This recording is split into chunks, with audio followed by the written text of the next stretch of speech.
우리 지난 시간까지 용서, 사랑의 시작입니다. 용서에 대해서 또 서로 하나님으로부터 용서받고 서로 용서하는 삶의 성숙한 신앙의 모습을 보았습니다. 용서는 사랑의 문을 여는 열쇠였습니다.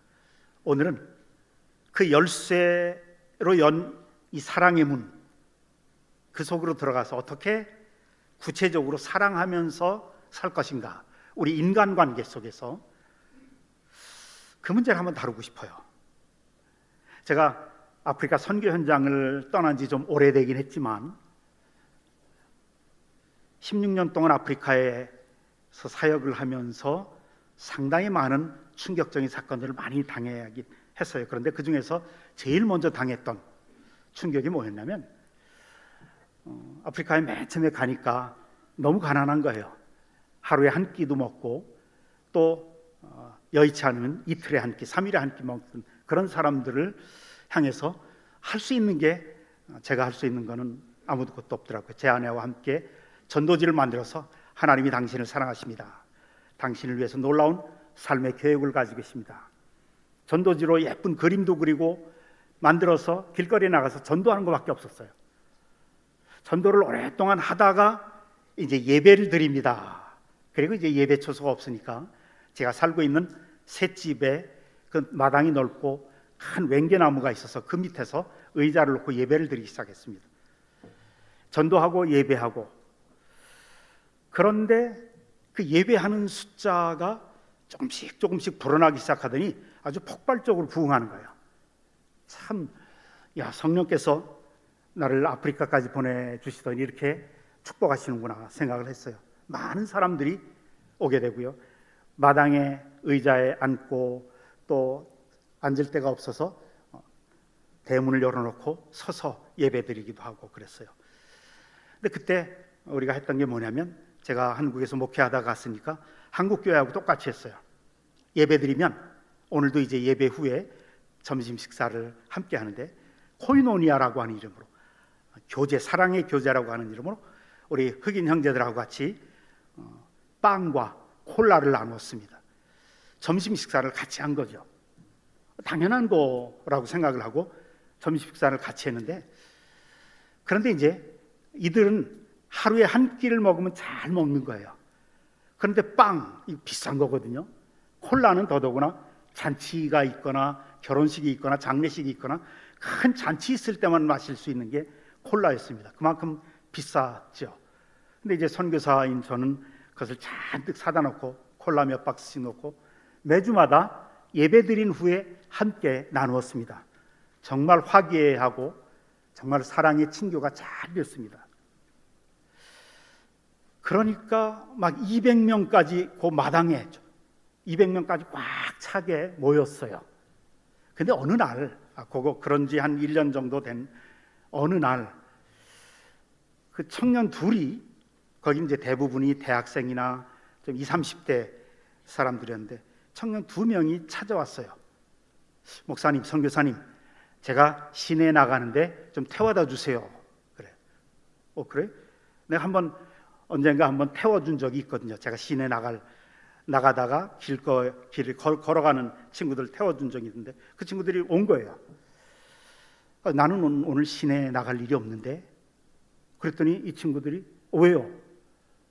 왜 안 태워준 거예요? 시내 안 나가시더라도 우리가 간다면 태워주셔야죠. 그게 좀 이상하다 싶었어요. 얘들이 지금 무슨 얘기하나. 나는 시내 나갈 일이 없어, 너희들은 그냥 가. 하는 말이, 선교사님 가지고 있는 차가 누구 거예요? 내 거지. 하나님 거잖아요. 맞아, 하나님 거야. 그래, 하나님 거, 하나님의 자녀들이 타겠다는데 왜 안 태워다 주십니까? 당당하게 얘기하더라고요. 제가 그때 충격을 먹었어요. 호의가 계속되면 권리로 착각하겠구나. 하나님이 우리에게 은혜를 계속 주시면 마치 당연히 받아야 될 것처럼 착각하는 것처럼 이 친구들이 그렇게 받아들이는 거예요. 제가 거기서 충격을 받았어요. 이거 좀 이상하다. 당연히 자기 차처럼 주장하는 모습을 보고 이게 뭔가 좀 잘못되지 않았을까? 그러면서 이제 점점 불어나는 사람들이 정말 예수의 말씀 때문에 하나님의 말씀으로 변화되고 오는가, 이걸 찾아보기 시작했어요. 근데 나중에 상세하게 분석해 보니까 그것보다, 물론 성령의 역사도 있었지만 그것보다 그들은 하루에 한 끼 먹기도 힘든데 선교사님 집에 가서 잠깐 한두 시간 예배 드려주면 하루의 식생활이 해결되는 거예요. 그것도 자기들이 먹기 힘든 콜라까지도 아주 잔치집처럼 해결될 수 있는 거예요. 그래서 부흥되는 거예요. 복음이 증거되고 말씀이 전파돼서 변화돼서 부흥되는 게 아니라 빵 때문에. 이게 부자 나라인 한국에서 선교사님이 돈을 가져와서 자기들에게 이렇게 먹여주니까 그래 가서 예배 드려주자. 그래서 오는 거예요. 그래서 200여 명까지 막 부흥된 거예요. 그래서 이게 과연 이 올바른 선교인가? 그러면서 이제 그걸 줄이기 시작했어요. 줄이는 게 아니라 없앴습니다. 빵과 콜라를 딱 끊고 그 다음에는 큰 얼음물 한 통을 웽게나무 밑에다가 놓고 예배드린 후에 물은 마음대로 먹어라. 여기까지 오느라고 수고했는데 물은 마음대로 마셔도 된다. 그렇게 몇 주 했더니 그 많던 우리 20, 30대 흑인 청년들이 점점 빠져나가기 시작해요. 그리고 15명이 남더라고요. 15명은 먹을 게 없어도 그들에게 그래도 설교 들으러 오고 그래도 하나님 때문에 오고, 그래서 이제 그들을 데리고 말씀 공부에 또 설교에 여기에 집중했습니다. 성경 공부에 아주 집중하고 수요일 날 성경 공부하고 목요일 날 데리고 나서 전도하고 금요일 날 철야기도 하고 밤새도록 기도하고 배는 고프지만 그렇게 시켰어요. 근데 시간이 오래 걸리긴 했지만 1, 2년 사이에 점점 다시 회복되는데 먹을 것을 안 줘도 그들이 점점 숫자가 회복되고 나중엔 더 이상 수용할 수가 없어서 우리가 다른 큰 저택을 하나 빌려가지고 그 중간을 트고 그 예배 처소로 만들어서 그 예배당을 응으로 사용을 할 수 있었습니다. 그리고 이제 이 친구들한테 어떻게 하면 자기들도 배고프지만 이것을 구제할 수 있는 방법을 알려줘야 되겠다 싶어서 예배 중에, 주일 예배 중에 헌금을 2번 시켰습니다. 첫 번째는 11조나 주정헌금이나 이렇게 하나님께 드리는 헌금, 이제 그거 끝나면 두 번째는 한 사람이 나와서 앞에 헌금통을 들고 그 다음에 전 교인들이 앞으로 나오면서 춤추면서 찬양하면서 로프랑드 소시알이라고 하는 구제 헌금을 하게 했어요. 그들은 자기들도 배고프지만 처음에는 굉장히 힘들어했어요. 그런데 제가 매일 암송하면서 가르쳤던 말씀이 누가복음 6장 38절의 말씀이었어요. 주라, 그리하면 너희에게 주실 것이니 후히 되어 누르고 넘치도록 너희에게 안겨주리라. 이 말씀을 계속 가르쳤어요. 사랑하고 구제하면 하나님이 너희들을 축복하신다. 이 시편의 말씀, 이 말씀들을 계속 가르치면서 구제 헌금을 했어요. 그러니까 헌금이 주일날 2번 해요. 그 두 번째 점점 참여 숫자가 많아지더니 구제 헌금을 전 교인들이 다 하기 시작했어요. 첫째 하나님께 드리는 헌금 끝나면 이제 그래서 헌금하는 시간만 한 30분 됐어요. 그냥 이렇게 바구니 돌리는 게 아니라 한 사람씩 다 나와서 춤추면서 나와서 우리에게도 하나님께 드릴 수 있도록 해주신 하나님께 감사한 의미로 춤추면서 감사하면서 헌금하고 또 들어갔다가 또 이제 구제 헌금할 때 또 나와서 또 헌금하고. 근데 놀랍게도요, 하나님이 이런 모습을 보시고 축복하시는데 한 4, 5년이 지나니까 우리 청년들의 삶이 달라지기 시작해요. 물질 생활이 달라지기 시작하더라고요. 대학을 졸업하고 외교관이 되기도 하고 또 농림부 차관까지 되기도 하고 점점 올라가는 거예요. 물질 생활에 아주 풍성해지는 거예요. 그러면서 그들이 낸 이 헌금을 가지고 그 옆에 있는 땅을 사서 교육관을 짓기도 하고 참 하나님의 축복을 많이 받은 그런 기억을 가지고 있습니다. 그러면서 제가 느꼈던 건, 배웠던 건 뭐냐면 사랑은 지혜롭게 해야 되겠다.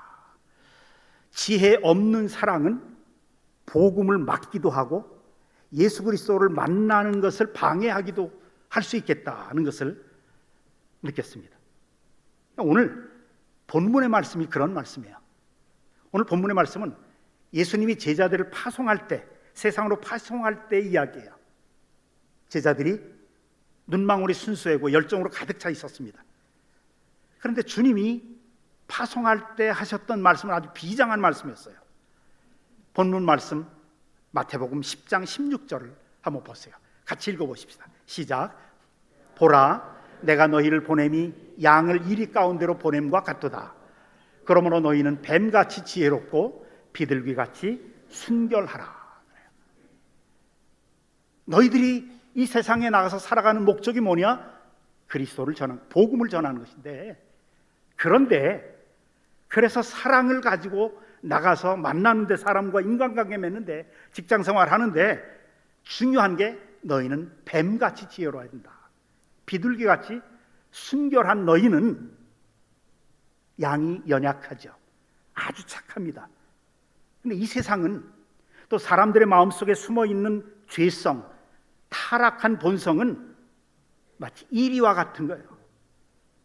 그래서 준비되지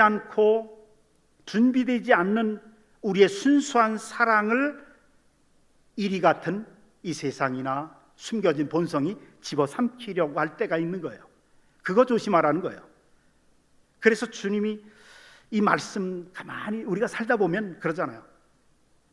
이 세상에서 크리스찬으로 살아가는 게 얼마나 힘든가 하는 걸 종종 느낄 때가 있어요.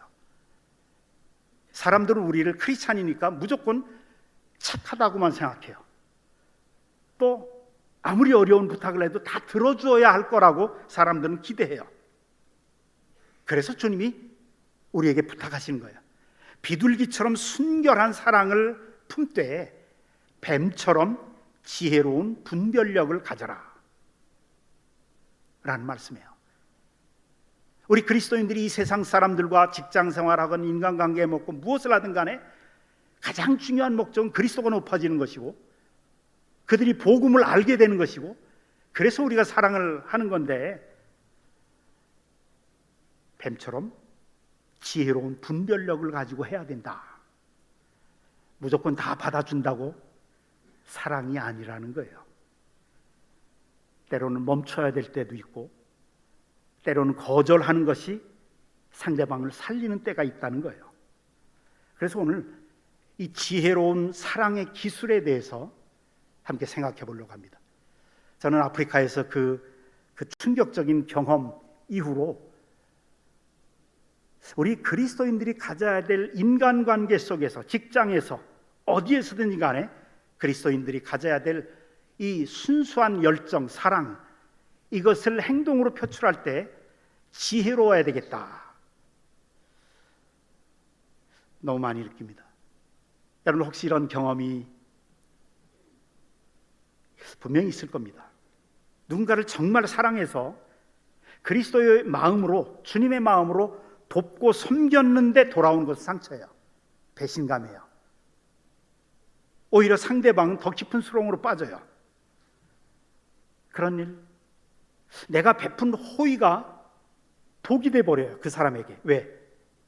나의 사랑이 상대방을 무책임한 본성을 부추기는 그런 게 되어서. 한번 우리 좀 더 구체적으로 설명하기 위해서 누가복음 15장에 나오는 탕자의 비유를 한번 생각합시다. 예수님이 탕자의 비유를 말씀해 주셨죠. 아버지의 재산을 미리 받아서 먼 나라로 떠난 둘째 아들 탕자의 이야기. 우리는 흔히 탕자가 타락했다고 돌아와서 그 탕자를 맞아주는 아버지의 사랑에 포커스 집중해서 생각을 하는데, 그런데 여러분, 이제 상상 속에서 만약 탕자가 먼 나라에 손을 다 탕진했을 때, 돈을 다 쓰고 탕진했는데 그 곁에 마음 약하고 돈 많은 착한 친구가 한 명 있었다면 어떻게 됐을까? 그래서 탕자가 돈이 떨어졌을 때, 그래서 배가 고플 때, 그때마다 친구가 안타까운 마음으로 돈을 쥐어줍니다. 빚쟁이들이 와서 이 탕자를 괴롭히면 그 친구가, 마음 착한 친구가 와서 대신 갚아주기도 합니다. 참 착한 친구죠. 탕자가 돼지 쥐엄 열매라도 먹어야 할 만큼 비참해지려고 할 때마다 그 친구가 나타나서 도시락도 갖다 주고 밥도 사주고, 그렇다면 과연 탕자는 아버지 집으로 돌아왔겠는가? 아니죠. 절대로 돌아오지 않습니다. 그 마음 착한 친구의 분별력 없는 도움이 탕자가 자신의 비참함을 직면할 기회를 빼앗아 버린 거예요. 사람은 때로는 궁핍함과 결핍과 배고픔과 비참함, 그게 스승이 될 때가 많습니다. 막 절체절명의 위기 속에서 그래서 주님에게 매달리고 주님과 만나고 구원받는 우리의 목적이, 인간관계의 목적이 뭐예요? 어떻게 해서든지 복음을 전하기 위해서 우리가 사랑을 베풀어야 되는데, 때로는 고난이 하나님을 찾게 하는 확성기가 되는데, 쥐엄 열매조차도 먹고 싶은데 그것조차도 주는 사람이 없는 이 처절하고 비참한 고독 속에 탕자가 내던져졌을 때, 그때에서야 비로소 내 아버지 집에는 종들조차도 먹을 게 많은데, 그러면서 아버지 집으로 돌아가야 되겠다 라고 생각하면서 아버지 집으로 돌아오는데, 그때마다 분별력 없는 친구가 도와줬다면 그것 충분히 그 사람은 아버지 집으로 돌아올 수가 없는 거죠. 진정한 사랑은 우리 인간관계 속에서 때로는 상대방이 스스로 일어설 수 있도록 가슴 아프지만 돕지 않고 기다려주는 것이 진정한 사랑일 수가 있습니다. 이것을 우리 선배 신앙인들이, 역사상, 기독교 역사상 많은 선배 신앙인들이 참 많이 고민했던 주제였습니다. 그래서 신학적인 용어로 엄격한 자비, severe mercy라고 하는 신학적인 용어가 있습니다. 엄격한 자비, 거룩한 거리두기라고 이름을 명명했습니다. 예수님도 그러셨어요. 오병이어로 5,000명, 10,000명을 먹이신 이후에 사람들이 억지로 예수님을 임금 삼으려 하니까 그 많은 불쌍한 사람들 그냥 놔두고 산으로 올라가셨어요. 피신하셨어요. 왜냐하면 그들은 예수님을 생명의 하늘로서 내려온 생명의 떡인 예수가 아니라 육신의 배고픔을 해결해 줄 빵 셔틀로만 본 거예요. 경제적인 메시아로만 본 거예요. 그래서 임금 삼으려고 했던 거예요. 주님은 사람들의 필요를 채워주시긴 하지만 사람들의 욕망에 끌려다니지 않으셨습니다. 그래서 주님은 여러 번 자신이 사람들을 만날 때 사랑하기 때문에 단호하게 선을 그을 때가 많이 있었습니다. 우리 그리스도인들이 살아갈 때 많은 인간관계 속에서 제일 당혹스러운 게 그거예요. 그렇게 도와주었는데 뒤통수 맞는 거예요. 아무런 변화가 없는 거예요. 주님이 사랑하기 때문에 선을 그었던 예루살렘 양문 곁에 있는 베데스다 연못으로 한번 가보십시다. 그곳에는 수많은 병자들이 신음소리, 퀴퀴한 냄새가 가득한 곳입니다. 베데스다 연못 그곳에 38년 된 병자 한 사람이 누워 있었습니다. 예수님이 다가가서 물어보시죠. 네가 낫고자 하느냐? 근데 예수님의 이 질문, 이게 말이나 되는 질문입니까? 이게 말도 안 되는 질문이에요. 38년 동안 아팠던 사람에게 너 낫고 싶니? 이게 당연한 거 아닙니까? 낫고 싶은 거? 그렇게 물어보셨어요. 근데 너 낫고자 하느냐? 그런데 이 38년 된 병자가 어떻게 대답해요? 네, 주님, 정말 낫고 싶습니다. 저 고쳐주세요. 이렇게 말한 게 아니에요. 38년 된 병자는 이렇게 말합니다. 주여, 물이 움직일 때 나를 못에 넣어주는 사람이 없어서 내가 가는 동안에 다른 사람이 먼저 가나이다. 그래요. 지금 자신이 불행해진 38년 동안 불행한 것을 철저하게 남 탓으로 돌리는 거예요. 넣어주는 사람이 없어서, 저 사람들이 나보다 빨라서 내가 얼마나 불쌍한 상황에 있느냐라는 얘기예요. 그는 38년 동안 누군가의 등에 업히는 것에만 길들여져 있었습니다. 그 자리에 누워서 남의 동정어린 시선 받는 것에 만족한 거예요. 남들이 불쌍해하면서 측은한 마음으로 바라보는 것, 인정해 주는 것, 여기에 안주하고 있었던 거예요. 우리 때때로 자식들에게 이렇게 하는 부모들도 간혹 있어요. 모처럼 만에 명절 새로 왔는데, 아유, 요즘엔 참 삭신이 쑤시고 너무 힘들다. 너무 힘들어서 너 이제 지옥 갔다. 야, 너희들 키우느라고 내가 다 그냥 맨날 아프대요. 맨날. 왜? 불쌍한 시선을 받고 싶은 거예요. 계속. 그런데 너희들은 전화 한 통도 안 하고 찾아와 보지도 않고, 이거 똑같아요. 그래서 자식들이 안 오는 거예요. 막 감정이 다 빠져나가는 거예요. 예수님은 이 38년 된 병자를 불쌍히 여기셨지만 그를 안아서 물에 넣어주지 않으셨어요. 대신 그의 영혼을 깨우는 아주 엄한 명령을 내리십니다. 일어나 내 자리를 들고 걸어가라. 38년 동안 일어나지 못한 사람에게 일어나라. 네 힘으로 일어나라는 거예요. 일어나 내 자리를 들고 걸어가라. 근데 이 말씀에 순종하니까 나았어요. 이게 진짜 사랑입니다.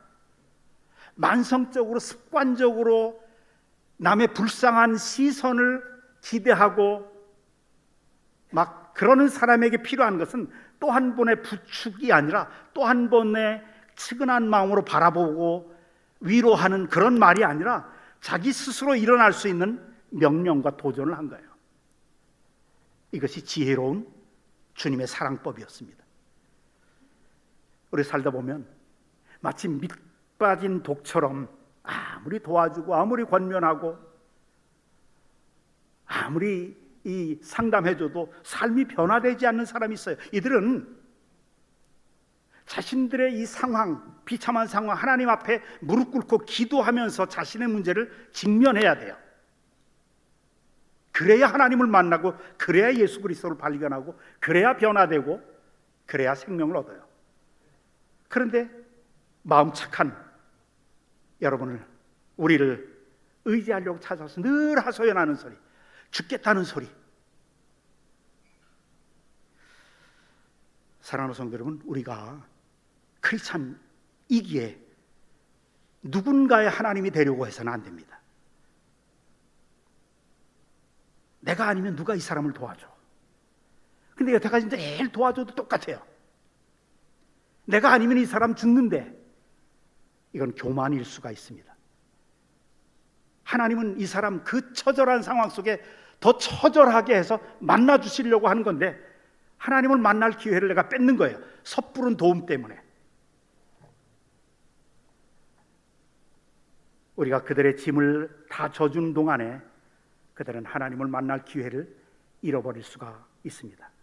그들에게 필요한 것은 물고기가 아니라 물고기 잡는 법이고, 더 나아가서 하나님을 만나는 겁니다.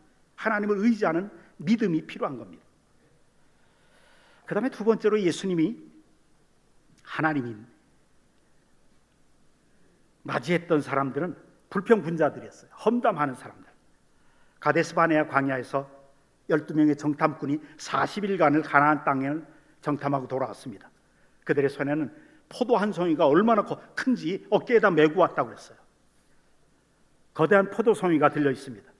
온 백성이 기대에 차서 그들의 입을 주목합니다.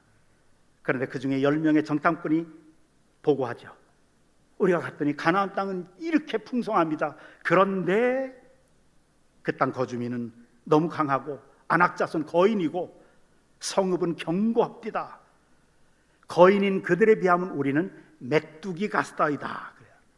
이 메뚜기 신드롬, 메뚜기 같습니다. 우리는 이제 큰일 났습니다. 다 죽었습니다. 차라리 애굽으로 돌아가는 게 낫습니다. 이렇게 보고하죠. 이 말로 순식간에 온 진영이 막 들끓기 시작합니다. 종전까지 찬양하며 할렐루야를 외쳤던 그 백성들이 밤새도록 통곡하고 모세와 아론을 원망하죠. 우리를 죽이려고 여기로 데려왔느냐, 막 돌을 들어 치려고 합니다. 여러분, 불평은 아주 급속히 확산되는 바이러스입니다. 이때 하나님이 어떻게 하셨어요? 매일 불평하고 원망하고 험담하고 이런 세대가 다 죽을 때까지 40년을 기다리셨어요. 40년 동안을 그냥 기다리신 거예요. 그래서 여러분, 습관적으로 불평하고 끊임없이 험담하고 남 탓하는 사람들의 감정의 쓰레기통이 되지 마십시오. 그 사람들의 말에 귀를 기울여주고 맞장구 쳐주는 것은 그들을 돕는 게 아니라 여러분의 영혼의 독약을 붓는 것입니다. 여호수아와 갈렙처럼 아니다, 그들은 우리의 밥이다 라고 선포하면서 믿음의 언어로 선을 그어야 합니다. 한번 생각해 보세요. 광야를 따라 이동하는 이스라엘 백성들을 떠올려 보세요. 하나님은 만나를 내려주시고 메추라기를 주시고 목마르다고 그럴 땐 반석을 쳐서 샘물이 쏟아나게 하시고 구름기둥, 불기둥으로 인도해 주셨는데 그들은 끊임없이 불평했어요. 물이 없다, 고기가 없다, 차라리 애굽이 좋았다. 모세는 그 불평을 다 받아주다가 탈진했어요. 다 받아주다가 탈진했어요. 제가 얘기하는 건 아무나 얘기하는 게 아니에요. 어떤 사람들은 불평, 불만, 원망, 끊임없는 험담, 이게 습관이 돼서 그걸 들어주는 사람을 원하지 해결책을 원하지 않습니다. 그저 자신의 부정적인 감정을 쏟아낼 감정의 쓰레기통만을 찾을 뿐입니다. 모세는 그걸 다 들어주고 권면하고 들어주고 상담해 주다가 완전 탈진에 빠졌어요. 그래서 잠언 22장 10절에 이렇게 말씀하십니다. 거만한 자를 쫓아내면 다툼이 쉬고 싸움과 수욕이 그치니라. 이거는 원문에 보면 늘 불평 불만하는 자를 쫓아내라는 그런 얘기예요. 때로는 단호한 거절이 내 영혼을 지키는 울타리가 된다. 우리 인간관계 속에서 참 그런 사람 많아요. 제가 늘 때때로 이런 얘기 잘하죠. 불평 불만 원망하는 사람들 벽을 치십시오. 이런 사람은 벽을 치는 거예요. 그렇지 않으면 내가 탈진해요. 이건 사랑이 아니에요. 그들은 또 해결책을 아무리 제시해줘도 해결책은 이미 자기가 다 알아요. 그 다음에 세 번째로요, 스스로 일할 수 있음에도 불구하고 게으름을 피우고 다른 사람의 호의를 도와주는 것을 이용하는 사람들이에요. 주님이 주신 달란트 비유 기억하시죠? 주인이 타국으로 멀리 떠나면서 종들에게 5달란트, 2달란트를 맡기고 1달란트를 맡기고 가셨습니다. 먼 훗날에 돌아와서 결산합니다. 5달란트, 2달란트 받은 종들은 땀 흘리며 일해서 이윤을 남겨서 주인님께 드립니다. 착하고 충성된 종이라고 칭찬받습니다. 그런데 1달란트 받았던 종이 나오죠. 땅에 묻었던 1달란트를 꺼내서 이렇게 주인에게 말합니다. 주인이시여, 당신은 굳은 사람이라 심지 않은 데서 거두는 줄을 내가 알았으므로 두려워하여 이 달란트를 땅에 감추었나이다. 그래요. 그는 자신의 게으름을 두려움과 신중함으로 포장해 버렸어요. 그리고 은근히 주인을 인색하고 무서운 사람으로 몰아세우면서 자신의 책임을 회피합니다. 그 사람 능력이 없어서 못한 게 아니라 의지가 없어서 안 한 것입니다. 주님은 그를 향해서 위로하고 격려한 게 아니라 이 악하고 게으른 종아 호통치셨습니다. 성경은 게으름을 단순히 성격 문제로 보지 않습니다. 게으름은 한 개인의 성향이나 특성이 아니라 악한 것입니다. 그것이 하나님이 바라보시는 게으름의 정의입니다. 일할 수 있는데도 일하지 않고 핑계만 대는 사람들에게 필요한 것은 위로가 아니라 엄중한 경고이죠. 내가 대학까지 나온 사람이 그런 일을 어떻게 해? 일할 수 있는데 격을 따지고, 그래서 일할 수 있는데 안 하는 사람에 대해서 주님은 뭐라고 그래요? 한 달란트 받은 사람에게 있는 자는 받아 풍족하게 되고 없는 자는 그 있는 것까지 빼앗기리라 그래요. 이게 주님의 지혜고 주님의 사랑이고 주님의 셈법입니다. 이 교훈을 받은 사도 바울이 데살로니가 교회에 편지할 때 데살로니가 교회 안에 젊은이들 가운데 일할 수 있는데 일 안 하고 이제 주님이 곧 오시는데 우리가 무슨 직장 생활하고 우리 무슨 일을 하느냐, 주님이 곧 오시는데 찬송하고 기도하고 그러면서 먹을 것은 교인들 집을 돌아다니면서 얻어먹고, 그런 사람들을 향해서 뭐라고 말씀하셨냐면 일하기 싫어하거든 먹지도 말게 하라 그래요. 일하기 싫어하거든. 노동이 얼마나 신성한 것인데, 하나님이 주신 축복 중에 하나가 노동인데 그 뭐 무슨 격에 안 맞는다느니, 일할 수 있는데도 핑계 만드는 사람에게 무조건 베풀어 주는 것은 자비가 아닙니다. 그들의 타락을 돕는 공범이 되는 겁니다. 우리 자녀들에게도 마찬가지예요. 자녀들에게도 계속 퍼주는 게 우리의 본심이죠. 그런데 그래서 자녀들이 나중에 망쳐지는 경우들이 있을 수가 있다는 거예요. 그리고 마지막으로 교만한 마음으로 우리 그리스도인임을 시험하는 사람들이 있어요. 예수님이 잡히시던 날 헤롯 왕에게 보내져요. 헤롯 왕은 예수님을 보고 기뻐하더라 그랬어요. 예수님을 보고. 왜요? 말씀을 듣고 싶어서가 아니라 그저 예수님이 행한다는 기적, 그 마술 같은 쇼를 보고 싶은 거였어요. 그래서 헤롯은 거만한 태도로 예수님께 이것저것 다 물어봅니다. 네가 정말 물 위를 걸을 수 있느냐? 죽은 자를 살렸다면서 여기서도 한번 해봐라. 그런 진리를 구하는 게 아니라 예수님을 자신의 호기심을 채울 광대로 취급한 겁니다. 그때 예수님이 어떻게 하셨어요? 누가복음 23장 9절에 보면 여러 말로 물으나 아무 말도 대답하지 아니하니. 헤롯 왕은 자꾸 그거 알고 싶어서 호기심 때문에 여러 말로 물어요. 들이잡고. 근데 아무 말도 대답하지 않았어요. 철저하게 침묵하셨습니다. 한마디도 말을 섞지 않으셨어요.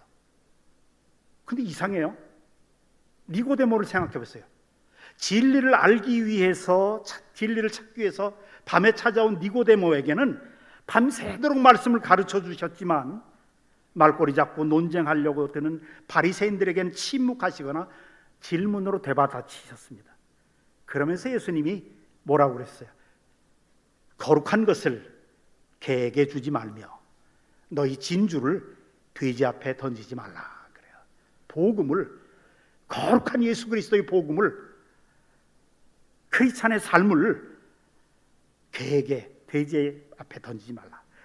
들을 귀가 없이 논쟁하기 위해서 덤비는 사람들, 그 사람들과 말씨름하거나 에너지 낭비하지 마라. 우리의 에너지는, 영적이고 감정적인 에너지는 정말 갈급한 영혼을 살리는 데, 구원시키는 데 쓰여져야 됩니다. 때로는 침묵이 지혜롭고 가장 강력한 대답입니다. 베데스다에 38년 된 병자, 광야의 정탐꾼, 게으른 종, 헤롯 왕, 이들의 모습이 혹시 내가 살아가면서 내 인간관계 속에서 있을 수도 있습니다. 저는 여러 번 느낍니다. 어쩌면 내 안에 숨어 있을 수도 있습니다. 우리 주님은 이들을 그냥 무조건 오냐 오냐 받아주지 않으셨습니다. 도전하고 경고하시고 책망하시고 때로는 침묵하셨습니다. 그것이 그들을 향한, 또 우리를 향한 주님의 지혜로운 사랑법이었습니다. 사랑하는 성도 여러분, 친한 사람이 부탁을 하면 거절하는 것이 정말 힘들죠. 저도 그렇습니다. 마음이 약해서, 아니면 내가 거절하면 나쁜 크리스찬처럼 보일까 봐, 그렇게 되면 하나님의 영광을 가리울까 봐 두려워서. 저도 그렇습니다. 그러나 우리 기억하십시다. 진정한 사랑은 상대방이 원하는 것을 주는 것이 아니라 상대방에게 꼭 필요한 것을 주는 것입니다. 그러기 위해서 때로는 그것이 아픈 거절일지라도 말입니다.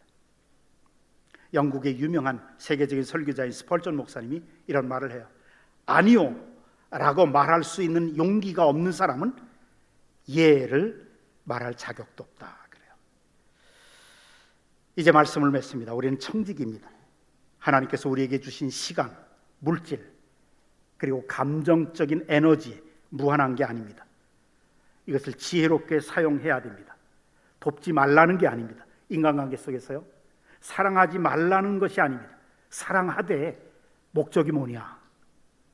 오히려 더 깊이 사랑하기 때문에 그 영혼이, 상대방이 하나님 앞에 홀로 설 수 있도록 기회를 주라는 것입니다. 우리가 크리스찬으로서 우리의 선한 마음이, 순수한 사랑이 이용당하지 않기를 바랍니다. 뱀 같은 지혜로 분별하고 비둘기 같은 순결함으로 기도하면서 행복하십시오.